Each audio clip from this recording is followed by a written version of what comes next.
Welcome back to another episode of. No, I started. Really? Yeah. Okay. Hi, everybody. Welcome back to another behind the scenes episode of Unknown and Talented with your very own Jelan Abrams. Jelan, welcome back. Can you introduce yourself, please? We just went over this. Go on now. For those who are curious to know who I am, it's not the point. You're not here for me, but Charnae Janice, I am Jelan's girlfriend. I'm a content creator, and I am the curator for Behind the Scenes with Jelan Abrams of Unknown and Talented. Jelan, welcome back. Yes, we are back. I'm just happy to be on a couch again. Used to be on a stool. I get to lean back, relax. I don't got to be in full control because you here. So it's kind of cool to relax, let my head out a little bit. Hey. Yeah. I love that for you. All right. So, last time, if you watched, we were talking a lot about just what it looked like for day to day navigating the space of being a content creator. And so today I wanted to chat a little bit more with Jelan about creative process. So we landed last episode talking about your why as far as the impact you wanted to leave, the legacy you wanted to leave. How would you say that impacts how you create or what it looks like when you're brainstorming, creating from that lens of the impact that you want to be left with whoever's viewing that content? Yeah. So basically, whenever I do create content, I think about the person watching it. I think about helping myself. Right now, I am 31 years young.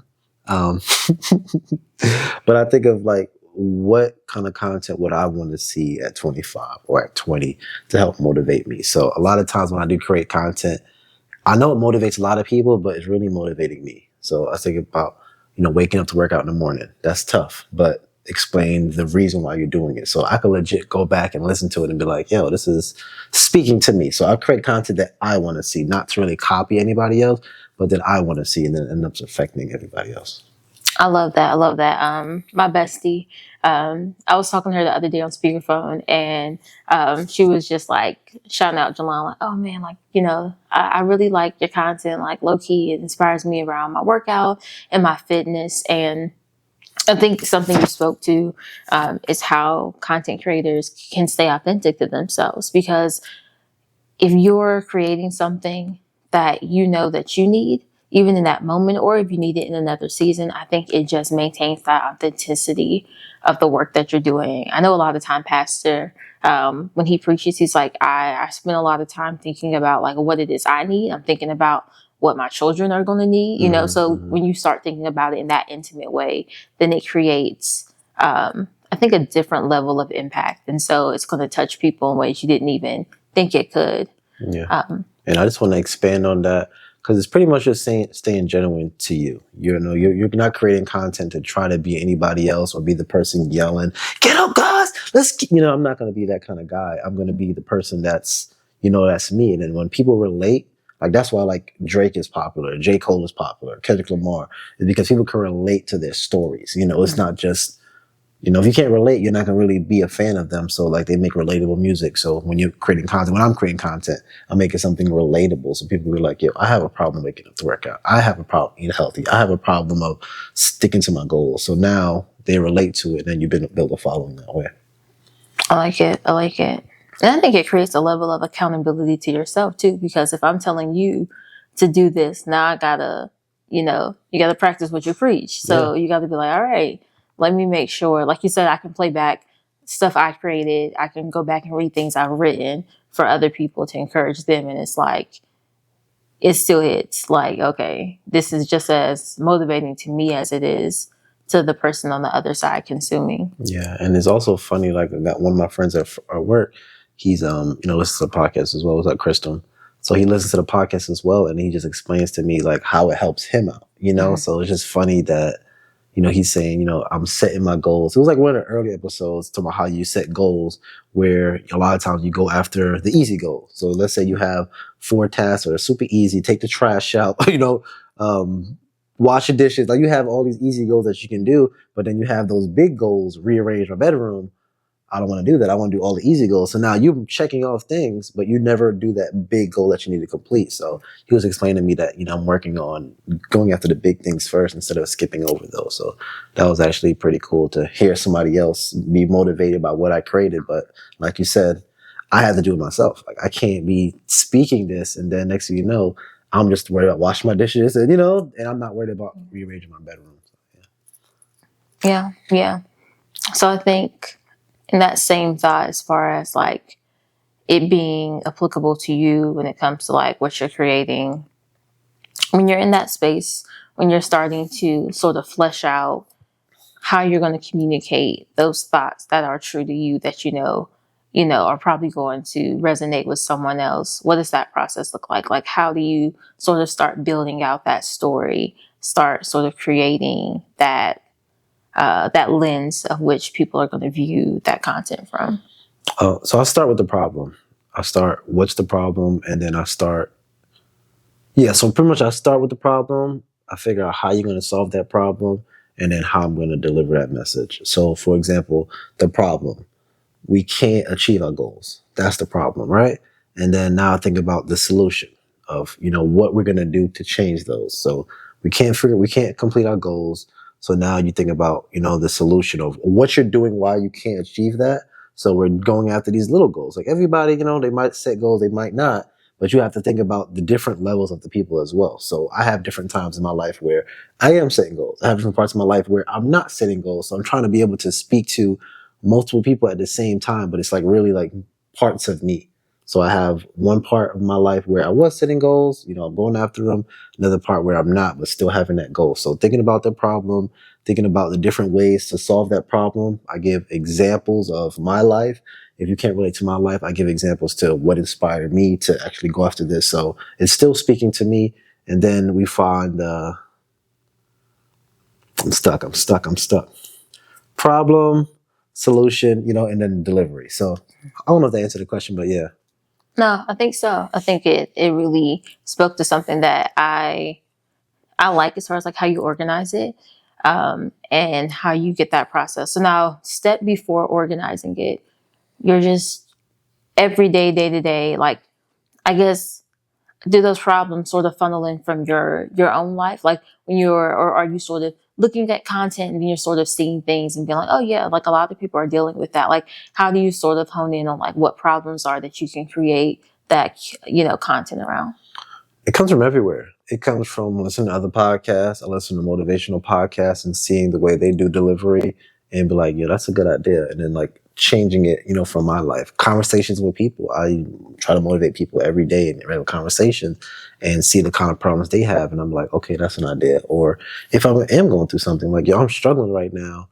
And what am I going to do to solve this problem? And I'm like, yo, that's going to be an episode. And I'm very transparent as I listen to the episodes. I'm very transparent on, what I'm going through or, the situations that I'm dealing with and how I'm going to solve it. So, another episode that I had was talking about networking, like trying to get out your comfort zone.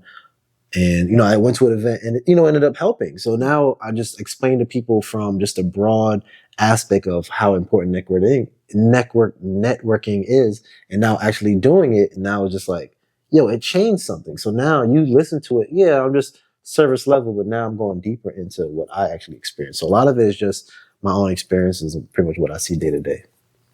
Okay. Now, so there's a quote, not sure who it's by, but that says, that life imitates art. But do you feel like, or maybe it's art imitates life? Which one do you feel is more true? That life imitates art, or that art is imitating life more often? Or which one do you feel sort of navigates like how you create? Like, is it your art imitating your life, or is it your life being a reflection of the art that you're consuming? That's a tough question. I think it's just both. I think it's both because, my life, actually, I'm confused on the question. Life, say it again. All right. So art imitating life, imitating life. Okay. or life imitating art. Oh, this is what I deal with on a day-to-day basis. I don't know why I get questions like this. but it's what I gotta deal with. My life is imitating my art, or my art is imitating my life. Is it my life I'm imitating? Whose life are we imitating now? Life, art, life. Yeah. All right, so, like, for example, Thank you. like, so I guess I was going to answer the question, and then Yeah, you answer the question. Like you, like, okay. wow, this is not supposed to be a question. This is supposed to be a back and forth, but now she turned it into another interview. Go ahead. All right, so I think honestly, what you said both. I feel like where you were going is You don't even was know where I was right. going. You I don't feel even like know where I I was know. going. I feel like I know where Okay. you were going, Okay. but a little bit of both, right? Like there are times where like we watch like Love Jones, right? Like it's one of my favorite movies.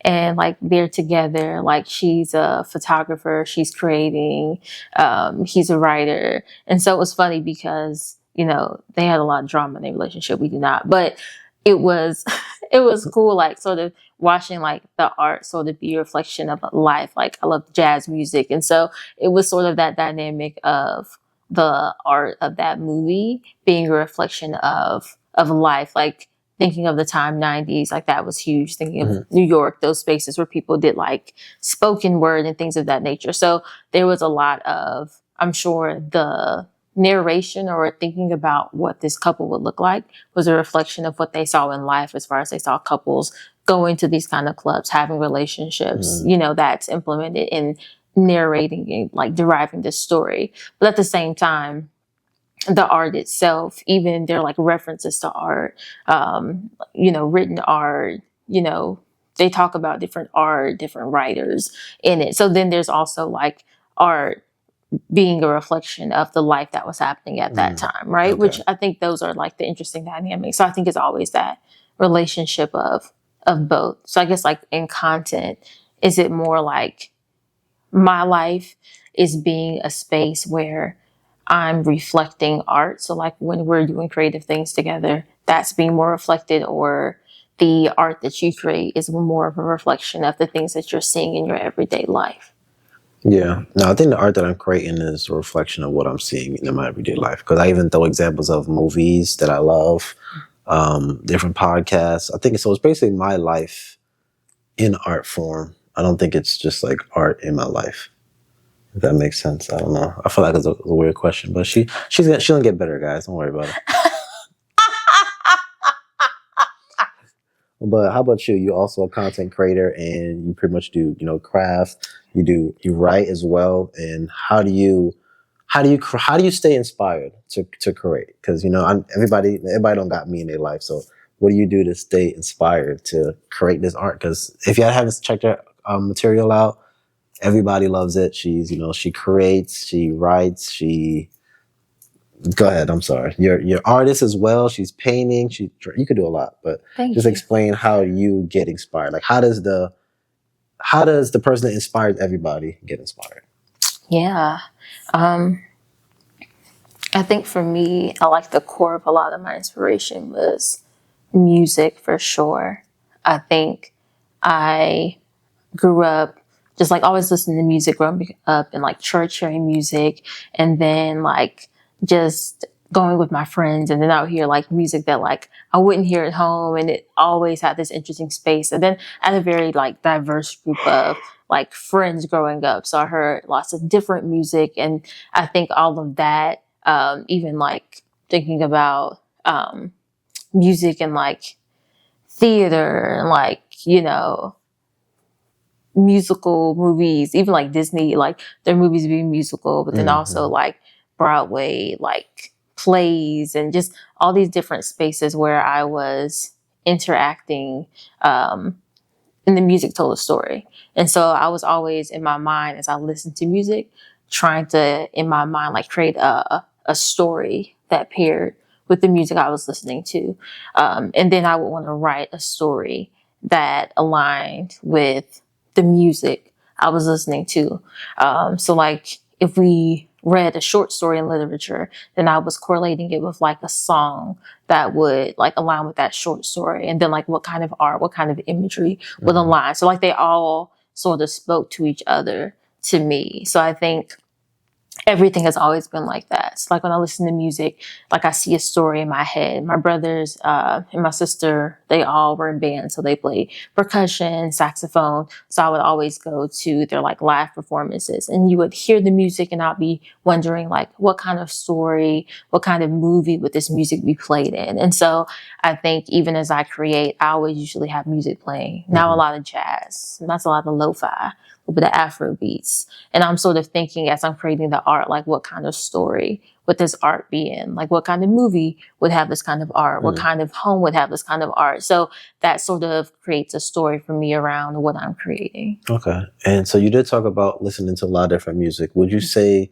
the different music you listen to affect the art? So say, for example, she made a vase out of clay, right? No, not a vase out of clay. Vase out of clay. Yeah, there you go. Vase out of clay. So let's say one day you listen to jazz and next thing you listen to lo-fi. Do you think the different types of music you listen to will affect how that ends up turning out? I think so. I think a lot of the art that I'm doing now definitely feels like abstract. And so when I think about the notes of jazz that are sort of like very, melodic and scattered, and how they bounce around when I'm doing art, and it feels that way. Like you feel that in the art.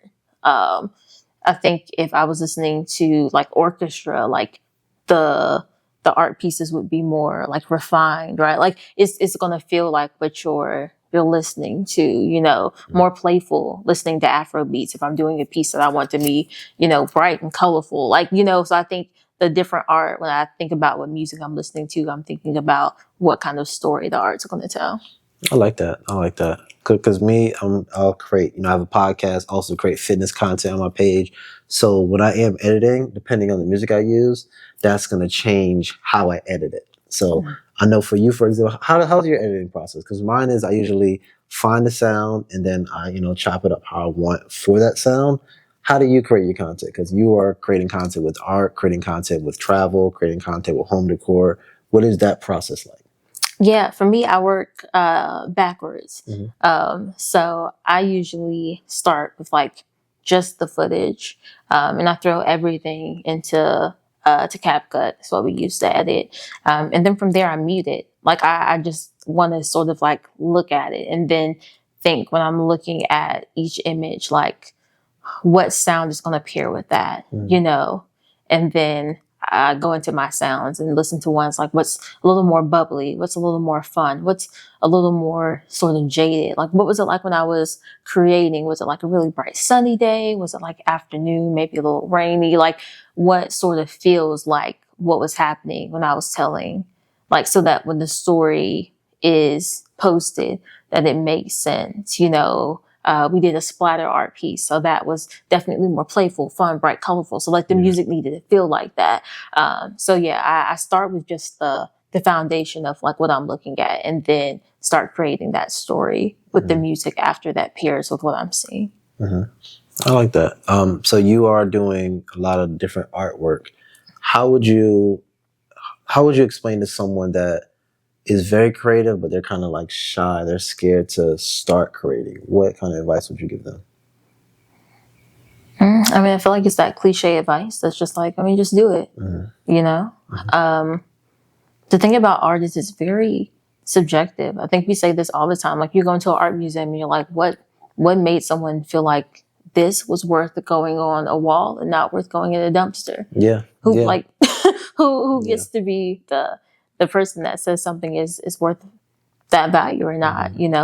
Your art is, I think about when I created, when you're little growing up and you would make like Mother's Day cards and like ornaments for Christmas trees. It'd be some like the most like hideous stuff. Like my mom still has a box of that stuff. Like who's to tell her that that's not valuable? It's something sentimental to her. So there's no really right or wrong when you're creating something. So just start creating. I think right now everybody's in such a like consumption stage because we do have social media and we can always share things, but have that, more intimate group of people. Before I started posting, it was just sharing stuff with my mom because she creates, sharing stuff with my sister because she creates, I just started off with the people close to me, or I did a lot of stuff when I was growing up that was just school projects. And, you had to do it. I'm trying to get this A, and, then your friends are like, wait, this is really cool, so just do things that feel feel natural to you. You don't always have to share it. Everything doesn't have to be consumed, but it can just be something that you do for the enjoyment of it. So there's no reason not to do it. And then if you want to share it with people, you can.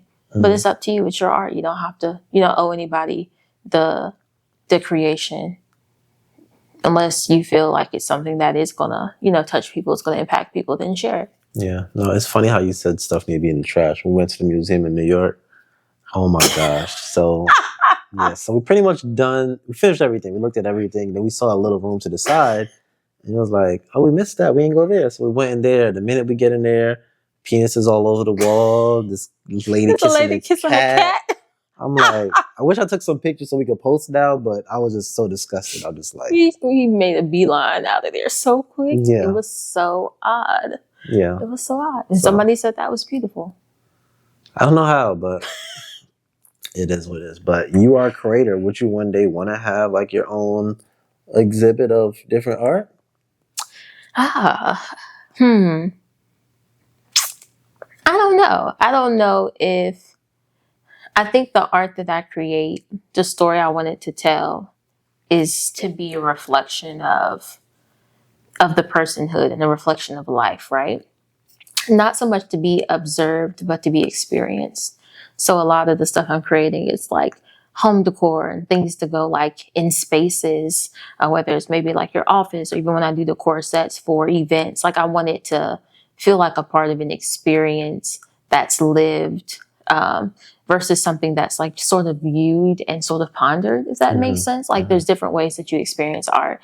And so I love that like the art that we created is going to be, a part of the spaces that we share. And so that's a different experience of like every day walking into your space and seeing the art that you create, and being able to have the memories of like those moments that we share with each other, or like having that vase that's something like really sentimental, like when I'm start, creating more things in those pieces to share with people that they can have in their homes, and it be a reflection of, memories of flowers that they, have from their husband or that they get from their children. Like I want it to be more of those experiences that they feel versus something that they just view in an exhibit. Okay.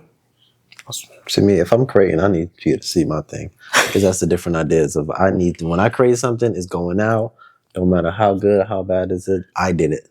That's me, and you'd rather enjoy it and live it. So that's just a difference we have. Let's see. Do I have any more questions, or you want to go? Hold on, let's go back and forth. Your turn. It's my turn. Hopscotch. Come on now. Is it your turn or my turn? Trying to take the mic. You ain't ready. You ain't even ready. All right. So back thinking about creating. What was one of maybe the first memories you have of like feeling creative? Like you did something and people sort of like reacted to it like, oh, okay, this is sort of fire. Like you sort of realize like, wait, I sort of have some talent here. There's something here that sort of, hits different from the way other people see the world and experience things. Definitely music production. I used to be a music producer back in the day. If you know, I was all right. Shake money. All right. Baby was popping. Go ahead. So yeah, I was music producer back in the day, and the way I started that was I used to play video games a lot, and then it started getting super expensive. So I was just like, I need to find something else to do. And the minute I was introduced to Fruity Loops or FL Studio, whatever you call it, just like you're moving these blocks, and you have like different sounds in each block, and you're creating something. I'm just like, and you're putting all these things together, like the drums, the different sounds, and then you create something out of nothing. And I was like, whoa, this is kind of cool, And then like I just enjoy, even though when I first started with trash, but it was just like you're creating, like right now, like don't say anything. Like it's just quiet, right? And then now you're creating something to fill that quiet space, which was so cool to me. So, after a while, I just kept doing it for fun.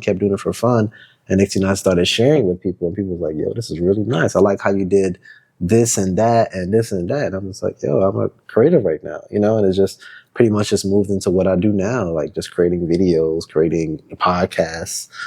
You're just starting, whatever you're doing, you're from scratch. You have a blank canvas with nothing on there. Now you're throwing paint on there. It might not be paint, it might be music, it might be a video, it might be words, but just being able to start something from zero and creating something where somebody else can enjoy it, That's a beautiful thing. I don't even know if that answered your question or not, but that was fire. That was some fire heat right Hey, hey.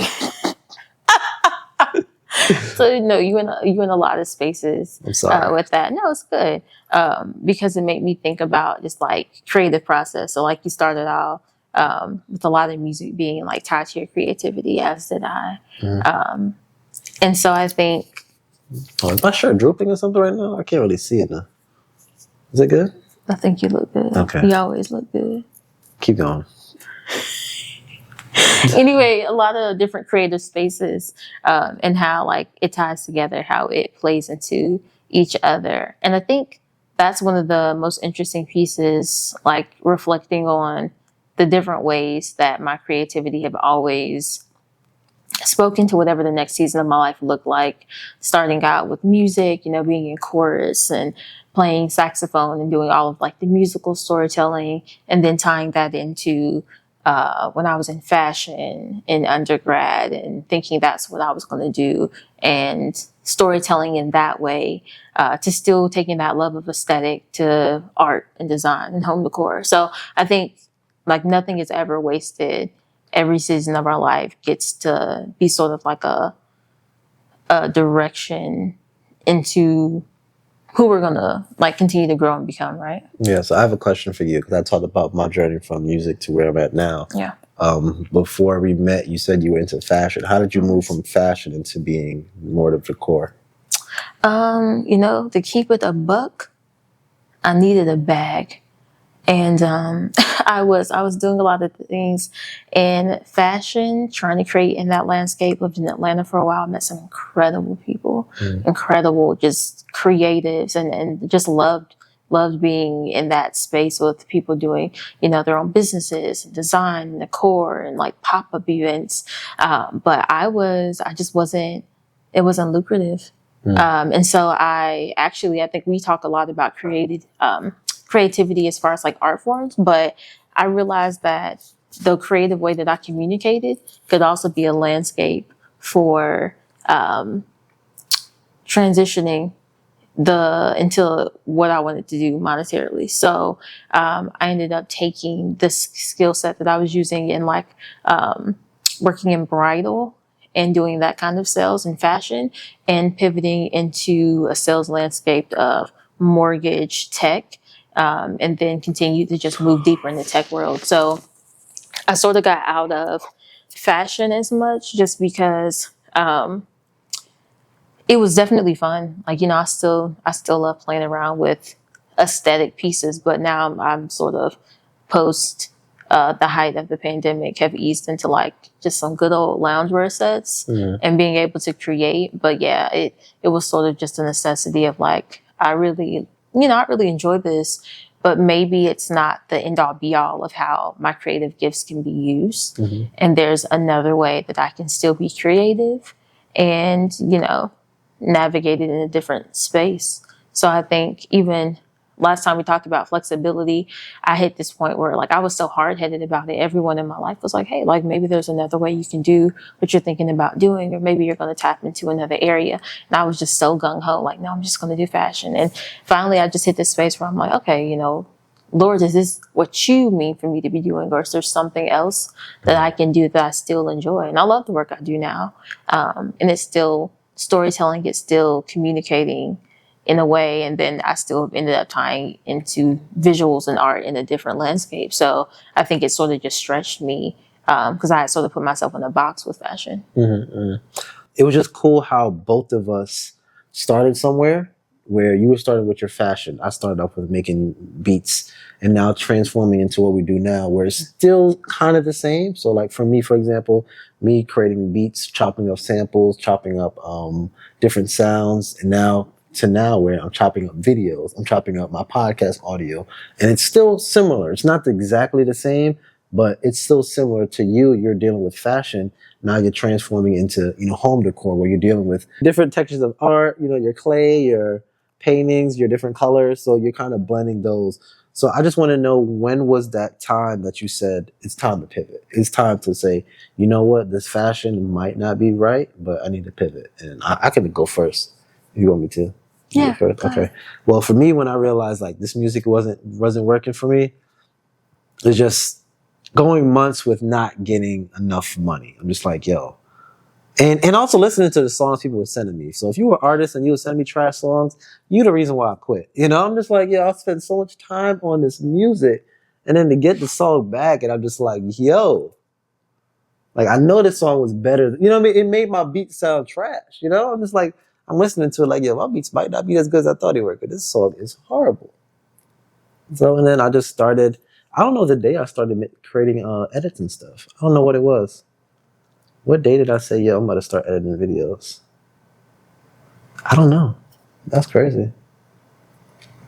I don't know. I gotta look that up. I gotta look at my own bag and see when. I know I was doing stuff on TikTok, so I was editing a little bit on TikTok, but the day I said, let me buy a camera and start a YouTube channel. Oh, that's what it was. Okay, so I know now. So basically what it was, I was, making beats on my YouTube channel, just posting the beats with like different visualizers to make it look cool. And then a lot of people would do like the behind the scenes of how to make a beat. And I was just like, I can do that too. So I set up my phone and I recorded myself like making, a beat behind the scenes. And then that got my introduction into editing videos. I taught myself how to edit a video, and I was like, yo, I can do this, a lot more. So I ended up buying the camera I still have now and ended up making vlogs and stuff like that. And, the rest is history.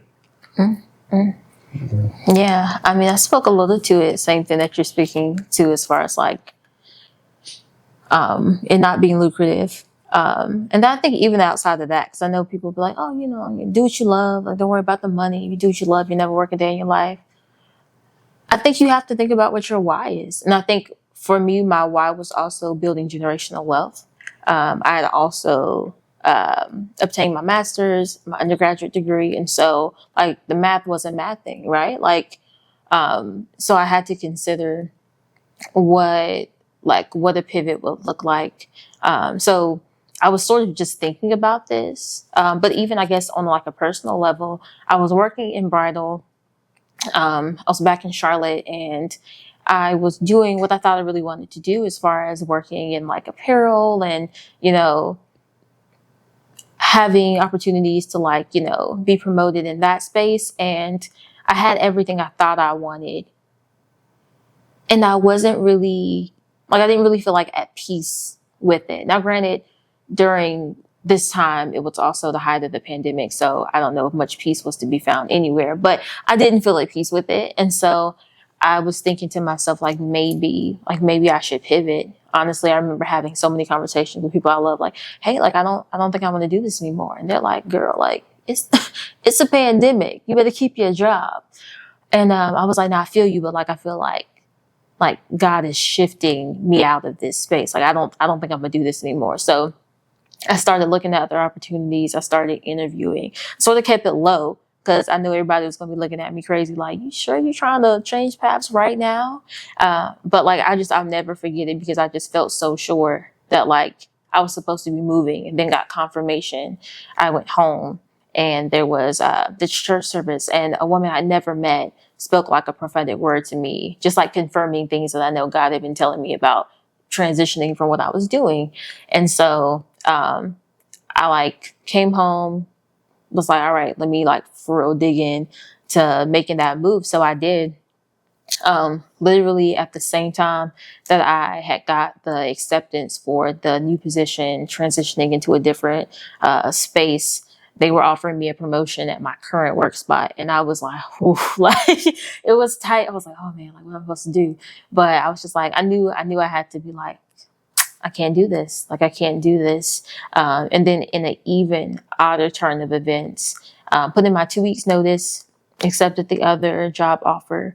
And then the last week of my 2 weeks notice, the company that I was at that I was leaving, ended up going bankrupt.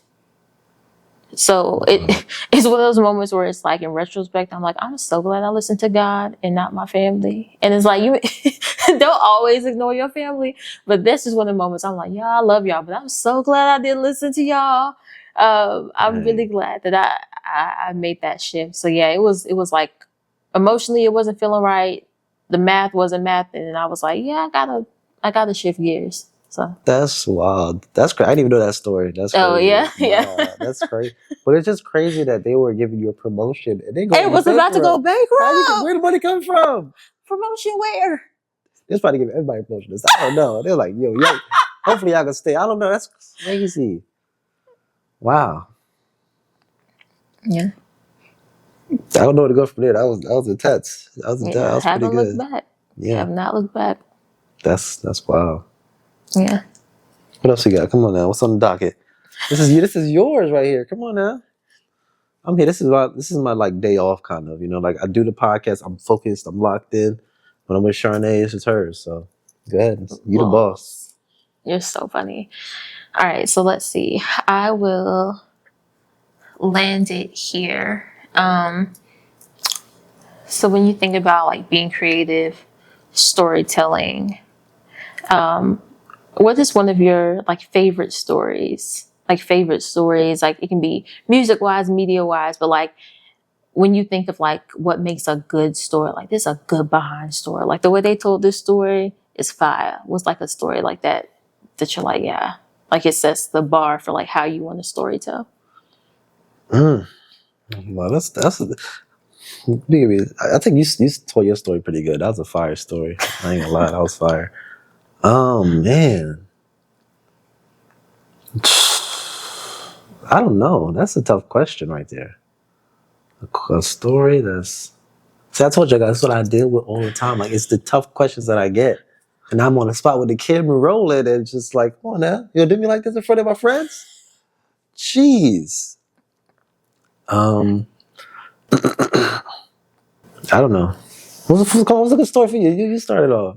So I mentioned it earlier. I really love Love Jones. Okay. I love that story. I think because growing up, everything was very simple and very like antagonist, protagonist, right? Mm-hmm. Like there's like, oh, this is the good guy. These are the bad guys. Mm-hmm. And I think sometimes we look at our world like that. Like we don't look at people like they are full humans who have flaws, Mm-hmm. who have shortcomings, who also have things that make them, redeemable, right? And I think just through the lens of Christ, it's like seeing every person like that. And so I probably watched it in like early high school, but it was one of the first narratives I had where, I was watching a whole lot of teeny bopper movies. And so it was like, oh, these are like the good girls and like these are like the mean girls. And like, you know what I'm saying? Everything was like very cut and dry. And it was the first story where everybody had stuff that they was just going through. They all had reasons why you loved the characters. And then there were reasons why it's like, you're sort of problematic, but I also sort of rock with you. Everybody was sort of being messy in their own way. Everybody was trying to clean up their messes in their own way and trying to heal their relationships, missing marks when it came to communication, trying to communicate, failing. And then at the end, we don't get this storybook happy ever after, but we just have two people saying, hey, we both screwed up quite a bit, but I'm willing to try. And I think I just like that. I just think it was more human. It was just a story of redemption and failure and trying again. And as long as you keep doing that, then I think that's a story worth telling. Okay, I got a good one. I think the movie's called Memento. I'm not gonna do my research. We're gonna keep it as that, Memento. Actually, let's look at it. It's behind the scenes, right? I got time to look it up. Yeah. Behind the scenes right here. So this is what I be doing when I be recording my podcast. I put in pause and be looking it up. Memento. There we go. There it is. Yeah, that's the movie. Yeah. So basically, a good story. Memento. If you haven't seen it, I kind of don't want to kill the story, but we don't kill it anyways. Behind the scenes, right? Right. Yeah. Okay. So basically, it's a movie told in reverse. So the end of the movie, the beginning of the movie, you see him killing somebody. And then, now you go to the beginning of the movie to how it started. And it just keeps going back from the ending and then going to the beginning. So you kind of know what's going to happen at the end, but you never really understand how they got there until like the end of the movie. So basically the point of the movie is the guy is, because I don't want to kill it. Yeah, I'm not going to kill it. But basically it's just cool how they was able to tell the story from the end, to the beginning and just kind of like filling you in slowly about what's going to happen in the movie. But I don't want to kill it. It was a really good movie. Memento, movie told in backwards. It was fire. That's cool. No, I like that though, but it makes me think of sort of your editing style. Because sometimes even like a lot of things, you'll see they'll start off with the finished product and then sort of walk you through it, which makes me sort of think about Pastor was preaching the other day, like you'll understand it in reverse, like it will make more sense. So I think there's a lot of things in life where looking back, it makes sense seeing all the pieces of how you got there, even sort of us talking about our creative process and how we ended up landing in the creative spaces that we work in. You'll see it from the end and then work backwards. It makes sense, all the dots connecting for how we got here. Yeah, no, you're right. I think that's how everybody's story is. You see the end, you see where they are now, and then you try to find out how they got there. And this platform right here, my girlfriend put me on. Now people gonna know it in reverse. But yeah, I love it. Another one that I like, Usual Suspects. Really good movie. She's never gonna watch it with me, but no disrespect. She loves her Love Jones and stuff, but she doesn't love my movies. But it's okay. Let's cut that out. That's too much information. Another movie, Usual Suspects. She loves that movie. Oh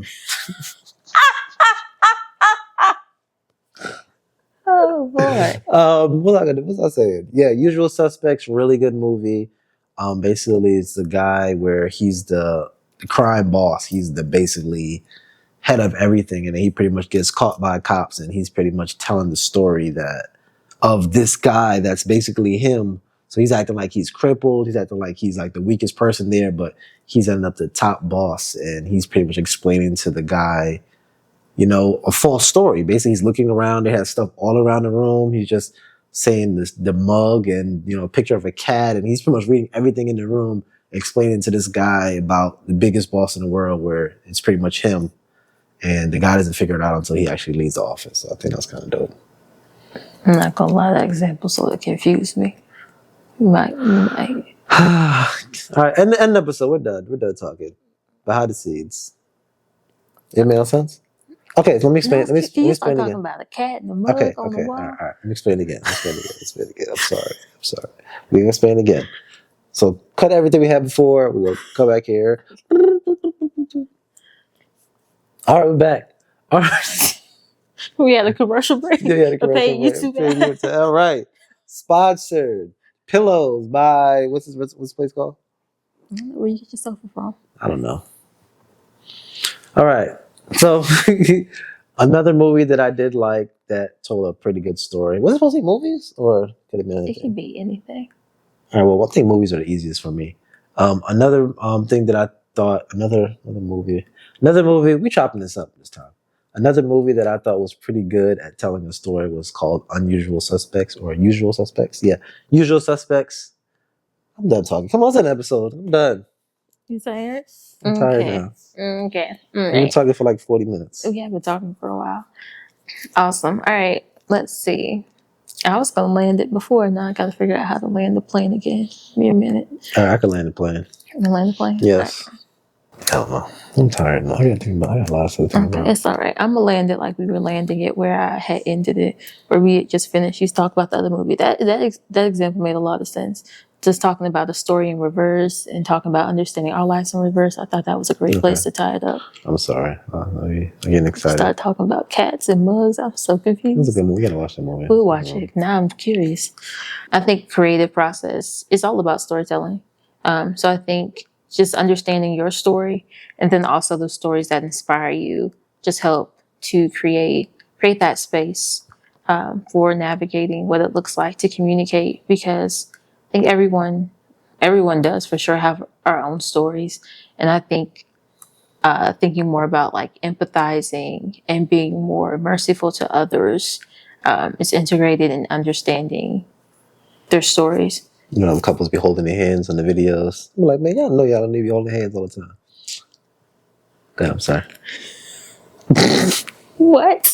You're so silly. But yeah, it's all like that. I just like the concept of creating from that narrative.